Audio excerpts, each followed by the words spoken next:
Hey guys, Amy White with Worthy Written Words. Today we're going to be in our Doctrine and Covenants, chapter 64, verses 33 and 34. So when you get your sticker kit out, the first thing I recommend doing is writing out some of the things that you think might be your great work on the fingerprints before you attach them to the page. This will be a lot easier than trying to do it after they're already put down. And then if you mess up like I just did, you have lots of other options to try. So here I am, I've cut up my sticker sheet and I'm trying to figure out where I want them to go, and so I'm just kind of putting them around on the page to see what I like best. And feel free to mix up these stickers where you put them on your page. I'm going to put all of them down here in my footnotes, but I think it's great if you want to make this page your own and do what you like better.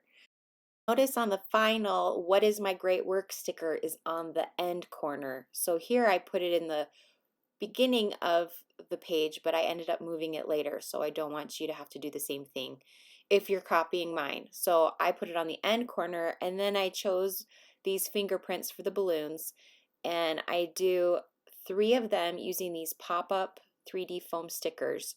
So you stick one to the back of the fingerprint, lift up the back side, and then you can put it down on your page and it'll pop it up off your page.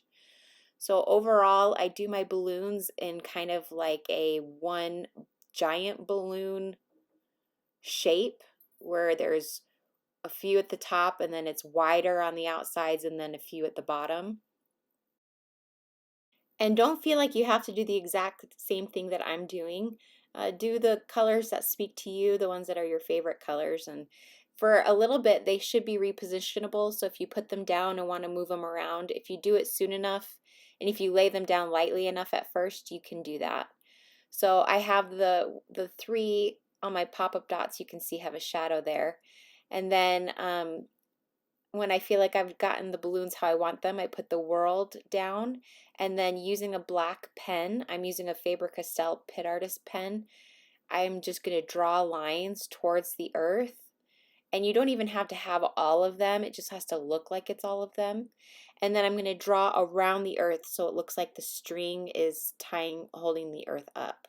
And I do one of my ribbon lines smaller than the other. And then here I'm using a banner. I thought it'd be cool to put a banner there and put your name, but I eventually decided against it, but you could still do that. Using black ink, I'm using archival ink, but it could be really any ink you want. I'm going to put my fingerprint right on the corner of the page and I kind of roll it back and forth so that I get a good print that's very visible. So now you can see I've added my paperclip bookmark. I've got my what is my great work sticker in the correct place. And now I'm going to use these glaze pens from Jelly Roll, but you don't have to use the same markers or pens that I'm using. I'm just going to outline the my with this red one. And I also use this to outline the verse itself, 33 and 34. And you can see I'm going, it's like a stroke around the entire word. So I do the top and the bottom and the inside of each letter with this pen. I also used a blue one to outline the quote sticker in my footnotes. And now I'm going to use a black one and I'm going to outline the verses in like a box, like an open box. You can tell that it starts on one and ends on the other column. And these are some my favorite pens, these glaze Jelly Roll pens. So if you're looking for something fun to try, I highly recommend them. I use the black one in almost every layout that I do. I'm also going to go back over the my with my glaze pen just to have it pop out a little against that background and touch that up. And I'm going to be done with this layout. It's super easy. I hope you guys liked it. I hope that you have fun thinking about what your great work is. And I'll see you guys next time. See ya. Bye.